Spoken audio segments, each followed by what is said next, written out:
Welcome to MacStories Unwind, a weekly review of everything MacStories and more.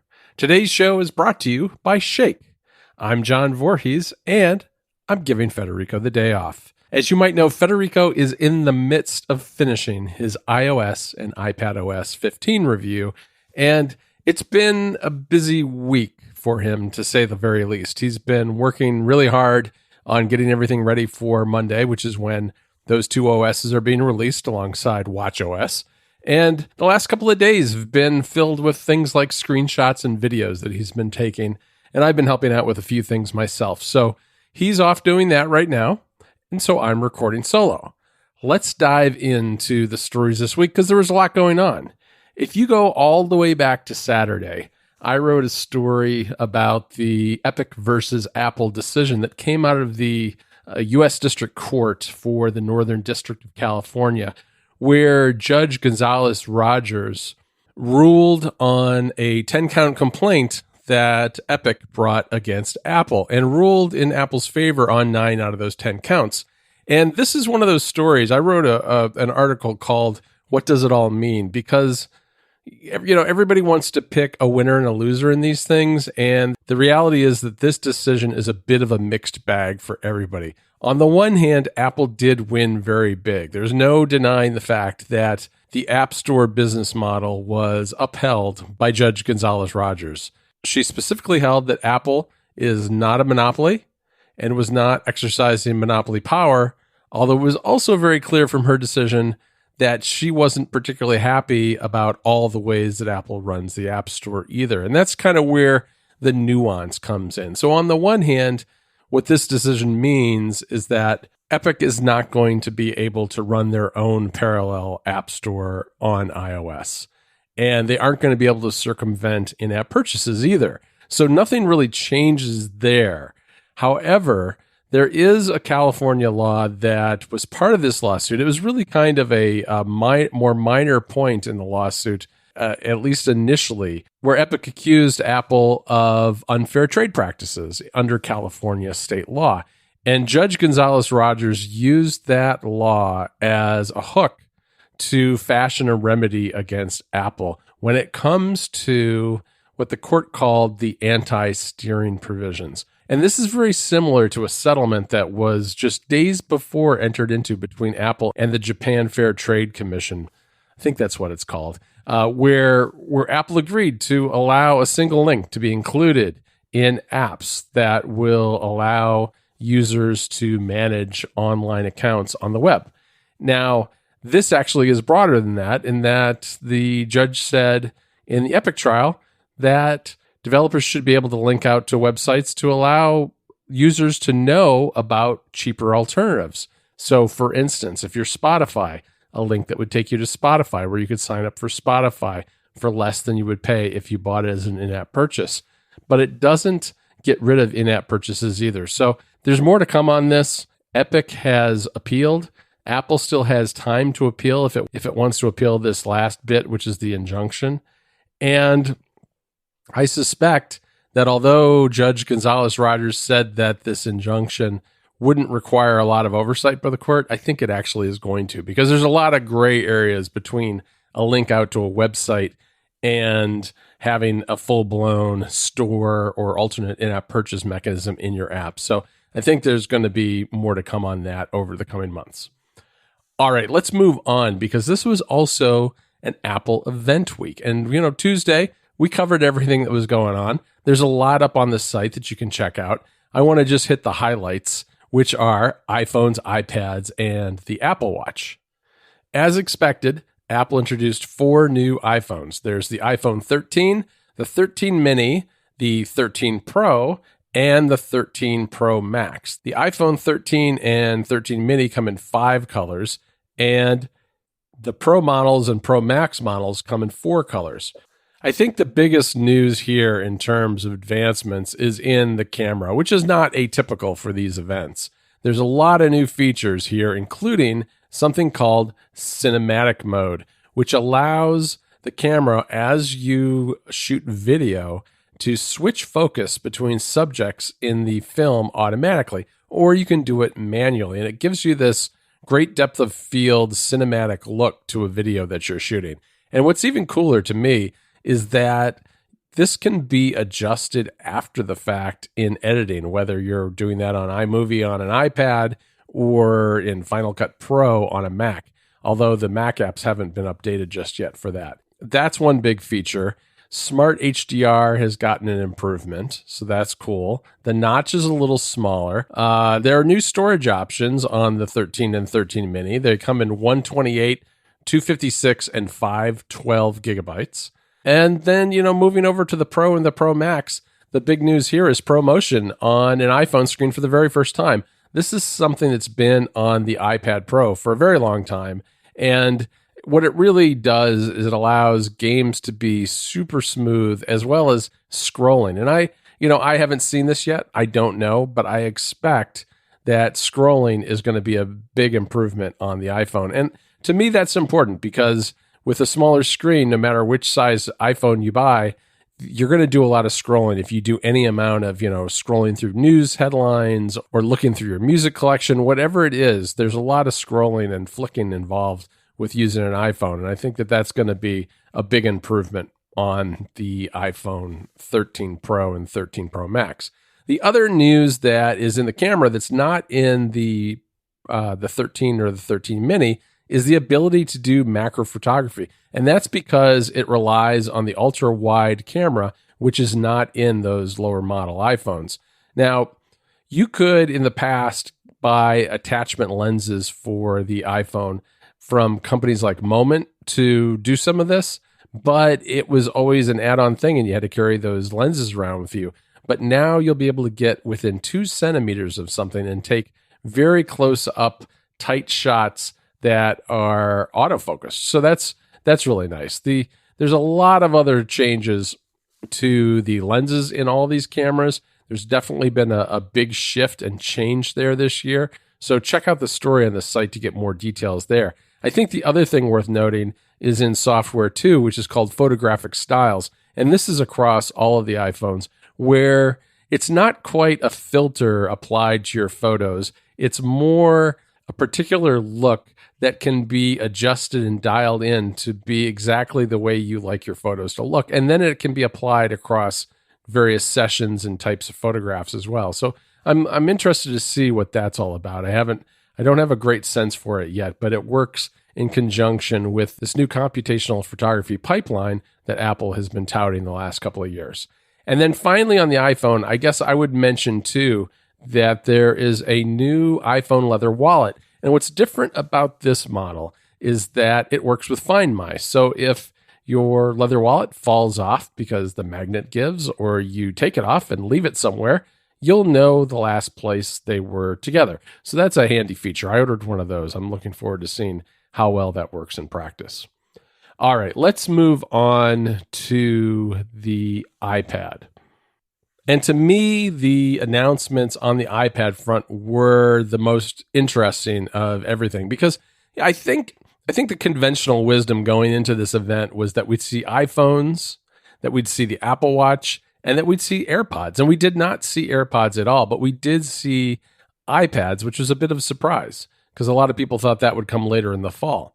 We've got 2 different iPads. One of them very interesting, one of them not so interesting. The not so interesting one, at least from a technology standpoint, is the 10.2-inch iPad. That's the base model iPad that starts at $329 and that schools can pick up for $299. And that's the big story here, really, is that you can get most of the features of an iPad for that price. And what Apple did with the 10.2-inch iPad this week was bump up the processor to an A13 and add center stage so that there's a 122-degree wide front-facing camera on this and center stage technology built in, which helps, center the subjects of a FaceTime call or a Zoom call or whatever, which if you're a student and maybe you're still taking classes from home, having center stage is going to be a big benefit. The iPad that really caught my eye, though, is the iPad mini, which has been updated with all sorts of features. I'm really excited about this because I used an iPad mini for quite a while,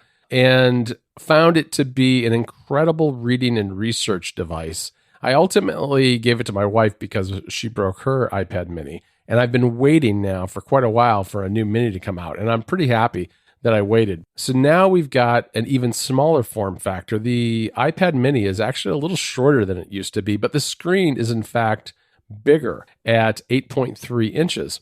And it's got an A15 Bionic chip in it, which is the same chip that's shipping in the iPhone 13 line of phones. When you add to that the fact that there's a brighter liquid retina display, Touch ID in the top button, just like the iPad Air, and an improved camera, stereo speakers, USB-C, and support for the second generation Apple Pencil, it's pretty amazing. I mean, it really is an awful lot like the iPad Air shrunken down to a smaller size. And I think that this is going to be a popular item with a lot of people because, as I said, as much as I love my iPad Pro that's 12.9 inches diagonally, it's just not a device for reading in bed. And even the iPad Air at 11 inches is a little big for that sort of thing too. So this is going to be a great iPad for reading, as I said, researching, doing some light messaging, that kind of thing. So check out our story about that to learn more about what's coming to the iPad mini. Then finally, we have the Apple Watch. And the rumors going into this event were that we were going to see a really substantial design refresh of the Apple Watch, which we didn't, which is interesting to me. It's not the flat-sided model that a lot of people predicted. It is, however, bigger. The case has gotten larger in terms of surface area. It's taller for sure. And the diagonal dimensions of the screen itself are bigger too. But it seems from reports coming out after the event that it's using the exact same chip as the Series 6 in this new Series 7 watch. But Apple also says, in addition to it being a bigger screen, it's 70% brighter when held at your side in the always on mode, which is a big deal because it'll make it easier to see at a glance when it's sitting by your side. The other marquee feature here is that the glass is supposed to be quite a bit more durable. It really kind of wraps around into the body of the Apple Watch in a way that I think really looks nice. As someone who already has a Series 6, though, I'm not entirely sure whether I'm going to pick one of these up. For right now, I'm holding off. But in any event, you can't order one now if you wanted to. They're coming later this fall with no particular date given by Apple at the event. I should also mention that Apple has a faster charging solution for the Series 7, which is the usual kind of puck magnetic charging, but it charges 33% faster than before, which is a nice benefit. All right, before I wrap up the headlines from MacStories this week, I want to mention Shazam, because Shazam is, it started life as a third-party app, and that got purchased by Apple. And Apple's been putting more Shazam functionality in more places over time. And just last fall, in fact, with 14.2, Apple added a new control center widget called music recognition, which uses Shazam's technology to allow you to quickly recognize songs. And just this week, Shazam passed 1 billion songs recognized in less than a year using that control center feature, which is really remarkable when you think about it for the short time that it's been available. The app itself is used even more than that. And starting this fall, developers are going to be able to use Shazam Kit and build Shazam-like technology into their own apps. So those numbers will go up even faster. And it's really kind of remarkable that it's gone up that quickly. And one thing I mentioned in this story too is a tip for iOS 15 users. If you long press on that music recognition tile in Control Center, you'll see a history of the recent songs that you've recognized using that feature. It's pretty nice. From there, you can either delete those items or you can open them up in the Shazam app itself. All right, let's move on to Club MacStories, because this week we have a few things. First of all, I did a story about my favorite moments during the Apple event. I like to do this, or someone at MacStories usually does this after every event, kind of rounds up after they've had time to reflect on what was important to them and what was notable to them about the event. So I covered a lot of different items there. I also wrote about iPad mini accessories because having already written about the previous generation iPad mini, I have a fair amount of experience with iPad mini accessories and wanted to give people an idea of what they should be looking for when they start thinking about, do I want a keyboard? Do I want a stand? Do I want something to read SD cards? That sort of thing. So a roundup there of kind of my favorite accessories and things to think about, as well as a few app suggestions. And on top of that, we announced that we are going to be recording App Stories live for Club MacStories Plus and Club Premier members in our Discord community on Monday next week. That happens to coincide with when Federico's iOS and iPadOS 15 review is coming out. And so we thought it would be fun to do that live for everyone and talk about a lot of the things that are in his review, which I have already read and helped edit. Speaking of App Stories, we closed out the pre-release of iOS 15 and iPadOS 15 this past week by talking about HomeKit and tvOS.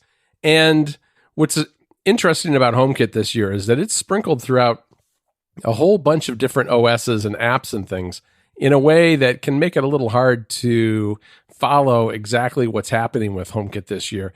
I think that the way it is integrated in these different places is really well done, but it is a little hard to follow. So we gathered that all up and explained it on App Stories this week. And a lot of that has to do with what's happening with tvOS. So we've got that there, as well as some tvOS features that are unique to it that we talked about as well. All right, let me tell you about this week's sponsor. And this is a sponsor for both MacStories and Unwind, and it's Shake. Shake is the SDK that eliminates the headaches and hassles of processing bug reports in your mobile app. Tracking down bugs and fixing them is critical to an app's success, but too often, identifying and resolving them is an inefficient mess. With the Shake SDK, you can streamline the process and get better data, allowing you to resolve more issues more quickly and effectively. Just add Shake to your app, and your users can submit a comprehensive bug report in seconds simply by shaking their device. Shake eliminates the incomplete, vague bug reports that so often are submitted over email, social media, or word of mouth. With Shake, your users not only can communicate problems with screenshots, but with screen recordings and markup tools, all presented inside your app. Bug reports and crash reports are supplemented with loads of useful data that's delivered instantly and automatically to a beautifully designed web dashboard that lets your team chat about the reported bugs, review logs, assign priorities, and tag them all. Shake also integrates seamlessly with your other tools that you're already using, things like Jira, Slack, GitHub, Azure DevOps, and Trello. It's a powerful set of tools to help you debug issues in your app 50 times faster than before. Shake is free to try without any limitations on its standard features, and you can upgrade to a premium plan anytime to add more attachments per bug, unlimited tags and bug reports, and full activity history for up to 30,000 MAUs. Try Shake today and go to shakebugs.com to learn more how this fast, efficient bug reporting and tracking SDK can accelerate your app development process. Our thanks to Shake for their support of MacStories and Unwind. All right, I want to make a brief mention of some things that are out on Apple Arcade because we haven't done that in a couple of weeks. And I know that we have mentioned these two games before, but we mentioned them previously as coming soon, and now they are actually out. The first one is Castlevania Grimoire of Souls from Konami. It's a side-scrolling action game that I haven't had a chance to try yet, but it's right there on the top of my list of things I want to give a try. Also, Temple Run Puzzle Adventure is out as well. And this is a little bit of a remix or change to the Temple Run of old. Once again, I haven't played it yet, but I loved the original Temple Run game, and I'm hoping that this puzzle adventure version is a lot of fun too. On the coming soon front, we've got NBA 2K22 Arcade Edition, which is coming out, which looks really great from the screenshots. I think they showed off maybe one or two screenshots during the event this week. I can't quite remember if I saw them somewhere else. In any event, it looks really nice, so check that out as well. And the classic Tiny Wings is coming back as part of Apple Arcade. This is a fantastic, fun arcade game that lets you fly through as the little Tiny Wing character. All right, it's time for my Unwind pick. And I want to share something that I've been building for 9 months now, and that is my 2021 mix in Apple Music. At the beginning of every year, I start a playlist, and it has no real rules other than it has to be a song that I really like, and it has to have been released in 2021.